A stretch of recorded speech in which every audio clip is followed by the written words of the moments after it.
Bakit ang aga mo yata ngayon? Tanong ni Isabel kay Tristan na naupo sa katabing silya. Ayaw mo ba? Tanong nito habang tinutupi ang dulo ng manggas ng kanyang polo hanggang siko. Bakit pala kailangan mo pang linawin sa kanya yung sinabi ko kanina? Malabo bang paliwanag ko? Hindi naman. Ani Isabel, lumingon sa likuran upang silipin kung nakaalis na ba ng hardin si Ria. Medyo masakit lang yung salitang ginamit mo kanina. Dahil alam mo na, kasalukuyang malungkot yung tao. Kaya dapat maging mahinahon tayo sa mga salitang gagamitin natin para magpayo. Napatango na lamang si Tristan habang pinagmamasdan ang mukha ni Isabel. Isang linggo na ang nakalipas magmula noong sila'y umuwi galing sa probinsya. At sa kanyang nakikita, bumabalik na ang sigla sa mukha ng asawa. Bagamat nakakausap na rin nila sa cellphone ang lolo't lola ni Isabel, ramdam pa rin nila ang malamig na pakikitungo nito sa kanila, lalo na si Chidora. Bakit ka nakatitig? Tanong ni Isabel, saka kinuha yung libro sa mesa upang itakip to sa kanyang muka, ngunit inilisto ni Tristan. Bakit ba ganyan ka makatingin? May gusto ka bang sabihin? Pwede ba kitang halikan? Namula ang mukha ni Isabel at tumingin sa paligid nila. Dito sa labas? Wala namang tao. Sagot ni Tristan. Nakakahiya. Napatingin si Isabel sa pagkaing nasa mesa. Agad niyang kinuhang kutsara. Kumain na lang tayo nitong graham cake na dinala ni Manang Rosa. Gamit ang kutsara, sumandok si Isabel sa panghimagas na yun pa lamang niya kakainin. Agad niya itong isinubo sa bibig at ngumuya sa harap ni Tristan. Masarap? Tanong nito. Tumango siya at muling sumandok upang sabuan naman ng asawa nang bigla itong sumunggab sa kanya para nakawan siya ng halik. 3 segundo lang ang tinagal pero yung kabog sa dibdib ni Isabel ay tila tatagal pa ng ilang minuto bago mawala. Tristan naman, masarap nga. Saad ni Tristan. Animoy nang aasar pa ng dilaan ng ibang banglabi habang nakatingin sa asawa. Lalong namula ang mukha ni Isabel, hindi dahil sa hiya, kundi sa pag-amin sa sarili na gusto niya pa ng isa. Saan ka pupunta? Tanong ng manager ni Azami nang makita ang kanyang alaga na nag-aayos sa harapan ng salamin. Bihis na bihis ka yata. Mayroon ka bang schedule na hindi ko alam? May kailangan lang po akong puntahan. Sagot ni Azami, saka kinuha ang paper bag na nakapatong sa ibabaw ng mesa. Pabalik din po ako, huwag kayong mag-alala, hindi niyo na kailangang sumama. Saan ka nga pupunta? Halata ang pagkairita sa boses nito dahil lalong tumitigas ang ulo ni Azami nitong mga nagdaang araw. Paano kung may mangyari sa'yo? Saan kita hahanapin ha? Manager mo ako, Azami. Hindi ako kung sino lang. Kina Tristan ako pupunta. Lumingon si Azami sa kanyang manager. Gusto ko lang naman po mag-sorry sa kanila sa nagawa kong gulo noong nakaraang linggo. May kasalanan ako na nag-guilty ako, kaya magsosorry ako sa kanila. Masama po ba yun? 5:00 na ng hapon, Azami. Hindi ba pwedeng sa ibang araw na lang yan? Paano kung may makakita sa'yo na pumasok sa subdivision nila? Paano kung may makakita sa'yo na pumasok sa bahay ni na Mr. Vasquez? Panibagong issue na naman nakakaharapin mo. Problema na nila yon. Nagsimula nang lumakad sa Azami patungo sa pintuan at nakasunod naman sa kanya ang manager niya na walang balak palabasin siya ng kondo. Humarang ito sa pinto, subalit hindi nagpakita ng kahit na anong emosyon sa Azami. Nanatili siyang nakatayo at seryosong nakatingin sa manager niya. Hindi ka lalabas. Sa ibang araw mo na lang yan gawin at sasamahan kita. Hindi niyo naman po siguro gusto mawala ng trabaho? Natigilan ito nang marinig ang lumabas sa bibig ni Azami. Alam ko malaking utang na loob ko sa inyo, pero kaya ko mapanatiling kasikatan ko na wala yung tulong nyo. Kayang-kaya ko rin kayong palitan anumang oras kung isa kayo sa mga taong haharang sa mga plano ko. Tandaan nyo, kapag nawala ako sa inyo, magsisimula ulit kayo sa wala. Unti-unting bumaba ang kamay nitong nakaharang sa pinto. Kita sa mukha na nasindak sa sinabi ng kanyang alaga na ngayon lang siya pinagsalitaan na may kasamang pagbabanta. Hindi na siya nakipagtalo pa nang hawakan ni Azami ang doorknob upang pihitin para buksan ang pinto. Mag-iingat ka. Ang tanging lumabas sa kanyang bibig habang pinapanood lumakad paalis ang alaga niyang hindi na niya halos makilala. Ano yung niluluto mo? Tanong ni Rhea kay Isabel na abala sa kusina. Ang bango ng amoy ng bagoong. Ensaladang talong. Sagot ni Isabel habang hinihiwa ng maliliit ang itlog na maalat. Rhea, pwede bang pakibalatan at pakihimay yung talong? Tapos ko na siyang hiwain eh. Mainit pa kasi kanina kaya lang pinalamig ko muna. Ilagay mo na lang dito sa malaking mangkok. Agad namang sumunod si Rhea sa sinabi ni Isabel. Parehong naging abala sa kusina habang ang ilang kasambahay naman ay naghahanda na ng mga plato sa mesa. Nasaan si Isabel? Tanong ni Tristan na kabababa lang ng hagdan. Naroon po siya sa kusina, may niluluto po. Gusto niyang malaman kung anong niluluto nito, ngunit nais niyang masurpresa.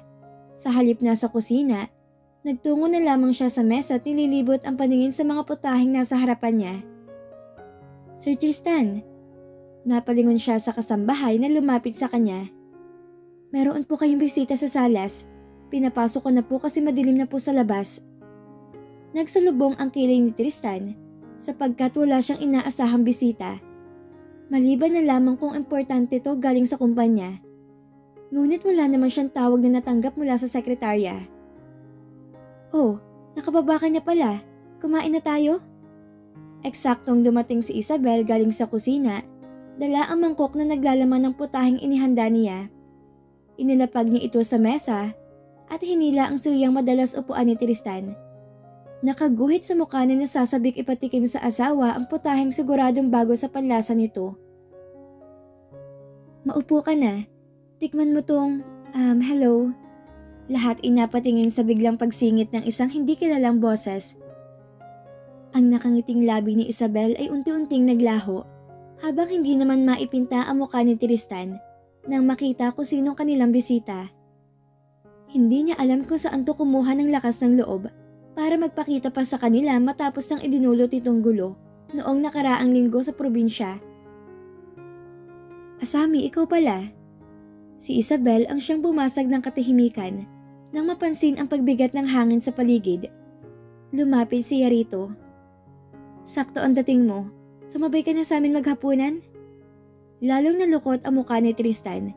Hindi alam kung dapat bang matuwa sa ipinapakitang kabaitan ng kanyang asawa. Okay lang ba? Nahihiyang tanong ni Azami, saka inangat ang paper bag na dala niya. Pero sakto rin ang dating ko. Meron akong dalang dish. Ako nagluto at sinisigurado ko magugustuhan niyo to. Special to. Tuluyan nang nawala ng gana si Tristan. Yung paraan ng pagsasalita at kung paano ngumiti si Azami sa harap nila. Nababatid niyang puno ng kaplastikan. Inilapag sa lamesa ang 3 klase ng putaheng dala ni Azami na pinasali nito sa plato. Pinagmasdan to ni Isabel at tila gusto niyang itago ang ginawa niyang ensaladang talong nang makita kung gaano kapresentable ang putaheng inihain sa harap nila. Sa itsura pa lang, alam na niyang walang pamana ang ginawa niya dahil mukhang mamahalin ang mga kasangkapan na ginamit sa pagkaing niluto at dinala ni Azami sa kanila. Pasta alla carbonara. Itinuro ni Azami ang isang plato na naglalaman ng pasta. Promise, hindi kayo magsisisi dito. Ito ang favorite ko sa lahat ng mga dish na niluluto ko. Tikman nyo. Walang kumilo sa mag-asawa. Sa ekspresyon ng mukha ni Tristan, makikitang wala tong balak tumikim sa mga pagkaing dinala ni Azami. Habang si Isabel naman ay nakakaramdam ng pagkailang, nangangapa kung paano alisin ang tensyon sa hapagkainan. Pwede ko bang tikman? Lumawak ang ngiti sa labi ni Azami nang marinig ang sinabi ni Isabel. Siyempre naman. Sandali, ako maglalagay sa plato mo. Tumayo si Azami sa kinauupuan upang kuhanin ng pasta at lagyan si Isabel sa plato nito. Sabihin mo sa akin kung pasado sa panlasa mo para alam ko kung magdadala ulit ako next time. Tumango si Isabel at gamit ang tinidor, pinaikot niya to sa pasta upang kumuha ng sakto lang ang dami bago ito isubo sa bibig niya. Hindi ito kagaya ng mga pangkaraniwang pasta na natitikman niya sa isang handaan. Masasabi niyang iba ang luto ni Azami na tiyak patok sa panlasa ng mga mayayaman. Masarap. Nakangiting saad ni Isabel na ikinatuwa ni Azami bago itinuro ang 2 pang putaheng nasa mesa. Ito naman yung tikman mo. Wait, hindi ka naman siguro allergic sa kahit na anong seafood, di ba? Tanong ni Azami bago kuhanin ng isang plato. Sayang kung hindi mo matitikman tong garlic butter shrimp ko. Wala naman akong allergy sa kahit na ano. Sagot ni Isabel. Balak na sana maglagay ni Azami ng panibagong putahe sa plato na magsalita si Tristan. Ano bang ginagawa mo? Tanong nito habang diretsyong nakatingin sa mga mata ni Azami. Kung may kailangan ka, sabihin mo na. Hindi ako komportable na nandito ka sa pamamahay ko. Bahagyang nagulat si Isabel sa sinabi ng asawa. Tristan! Ngumiti si Azami bago ibinaba sa mesa ang platong hawak niya, saka bumalik sa pagkakaupo sa silya. Pasensya na. Hindi ko kasi alam kung saan ako magsisimula. Pero gusto ko mag-sorry sa gulong na idulot ko last week. Hindi ko naman alam na wala pang alam ang lola ni Isabel tungkol sa kung anong relasyon niyong dalawa. Pareho pa kaming nagulat dahil magkaibang alam namin tungkol sa inyo. Napayuko si Isabel. Wala siyang nakikitang dahilan para magalit kay Azami dahil siya ang may mali. Alam niya sa sarili na una pa lang ay hindi na dapat niya itinagong ganitong kaseryosohang bagay sa kanyang pamilya. Ngunit ginawa pa rin niya dahil sa takot at pag-aalala.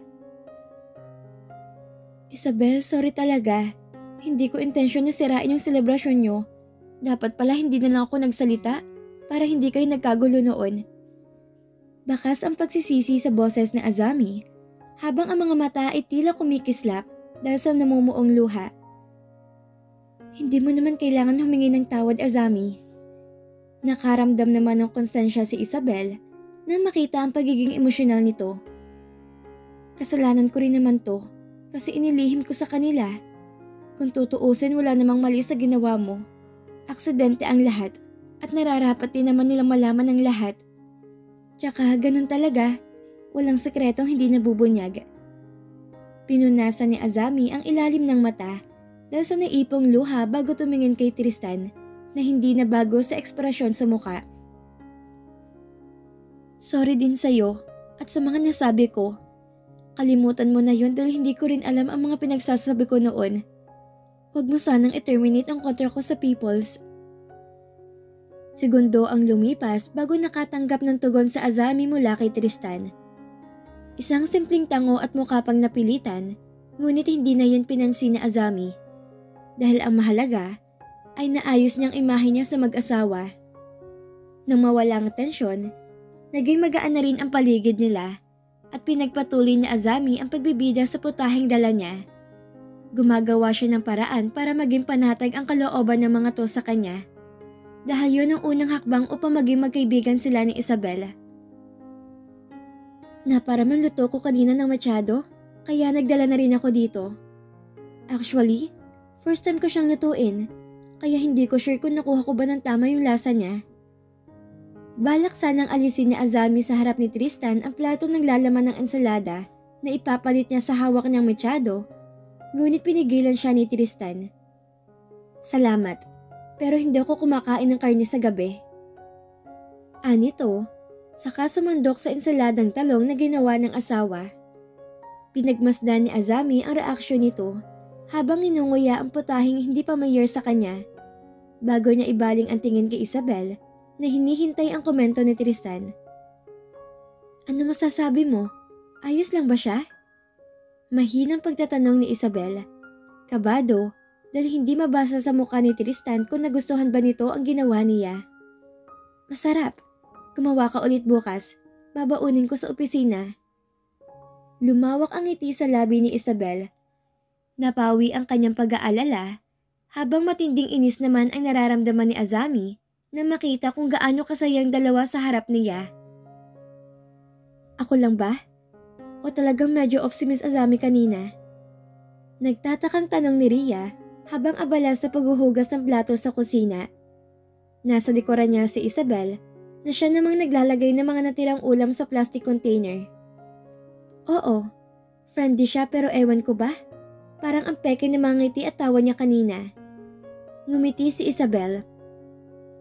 Sa tingin ko, naiilang lang siya. Mukhang iniisip niya pa rin na kasalanan niya yung nangyaring gulo sa probinsya. Bakit? Hindi ba? Huminto si Ria saka lumingon sa likuran. Hindi ba't siya naman tagang nagsabi noon sa lola mo? Oo nga, pero sinabi lang yung nalalaman niya at sa palagay ko, tama lang yung ginawa niya. Siguro panahon na rin talaga para ipaalam kina lolo at lola yung totoo. Baka kasi kapag tumagal pa, lalong hindi ko masabi sa kanila. Saad ni Isabel, saka naglakad patungo sa ref upang ilagay sa loob yung ulam. Dapat nga magpasalamat na rin ako kay Azami. Dahil kung hindi dahil sa kanya, malamang namumroblema pa rin ako kung paano sasabihin kina lola na may asawa na ako. Tsaka kung tutuusin, blessing in disguise na rin ang nangyari. Aba, umi-English ka na. May pa-blessing in disguise na siya. Hindi may pagkakaila ang tuwa sa mukha ni Ria na napapalakpak pa dahil sa sinabi ni Isabel. Bilang kaibigan, natutuwa siya sa mga progreso ni Isabel. At pakiramdam niya ay isa siyang magulang na gustong sabitan ng medalyang anak. Baka sa susunod niyan, hindi na kita maintindihan dahil English speaking ka na. Sabihin mo sa akin kung kailangan ko na magbitbit ng dictionary para naman handa ako. Napailing na lamang si Isabel bago isarado ang ref. Natutuwa siya at bumalik na ang sigla ni Ria dahil nakukuha na nito makipagbiroan sa kanya. Pagkatapos sa kusina, pumanhik na si Isabel sa itaas para magtungo sa kwarto nila ni Tristan. Naabutan niyang asawa na nasa kama nila at nagbabasa ng libro. Mukhang hindi napansin ang pagpasok niya dahil tutok na tutok ang mata sa binabasa. Maingat siyang lumakad patungo sa aparador upang kumuha ng damit pantulog. Hindi pa siya nakakapaglinis ng katawan at gusto niya magbabad ngayon sa tubig dahil sa init ng panahon kanina. Subalit napahinto siya nang may biglang pumulupot sa kamay sa bewang niya mula sa likuran. Ipinatong ang mukha sa leeg niya, dahilan para magliparan ang mga paru-paro sa kanyang tiyan. Hindi pa ako nakakapaglinis, Tristan. Napulunok si Isabel. Napadiin ang hawak sa damit na maramdaman ang mainit na hangin mula sa bibig ni Tristan sa kanyang leeg pababa sa balikat niya.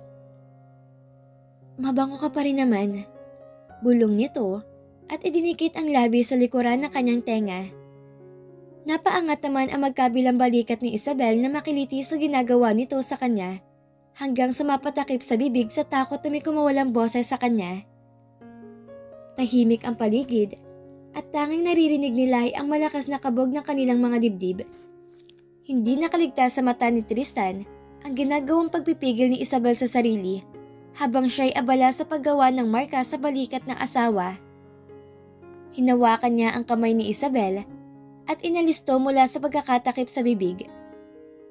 Huwag mong pigilan, gusto kong marinig. Saad ni Tristan at hinawakan ang magkabilang balikat ni Isabel upang iharap ito sa kanya. Sumalubong sa kanya ang mapula nitong mukha at hindi rin makatingin ng diretso sa kanya na animoy nahihiya. Hinawakan niya ang baba nito upang iangat ang mukha. Hindi naman tong unang pagkakataon na gawin natin to Pero bakit hindi ka pa rin makatingin sa akin ng diretso? Nahihiya kasi ako. Walang pagdadalawang isip na sagot ni Isabel habang nililibot ang mata sa kwarto nila. Ramdam niya ang titig ni Tristan at sa tuwing magtatama ang kanilang mga mata, napapaso siya. Huwag mo kasi akong tignan ng ganyan. Gawin mo na lang ng nakapikit. Sumilay ang mapaglarong ngiti sa labi ni Tristan bago hapitin ang balakang ni Isabel palapit sa kanya at binuhat ito para dalhin sa kama. Maingat niya itong binaba, ngunit hindi naman to bumibitaw sa pagkakayakap sa kanya. Sinubukan niyang umalis ngunit hindi na siya nito pinakawalan. Tila ba ayaw talaga nitong ipakita ang mukha sa kanya. Sige, manatili tayo sa ganitong posisyon. Saad ni Tristan bago ipinasok ang kamay sa loob ng blusa ni Isabel, dahilan para humiwalay ito sa kanya at bumagsak sa kama. Lalong nagkulay kamatis ang mukha nito. Ang daya mo! Hindi na nakapagsalita pa si Isabel, nagmaglapat ang mga labi nila. Parehong nakapikit ang mga mata at dinadama ang init na binibigay ng bawat isa.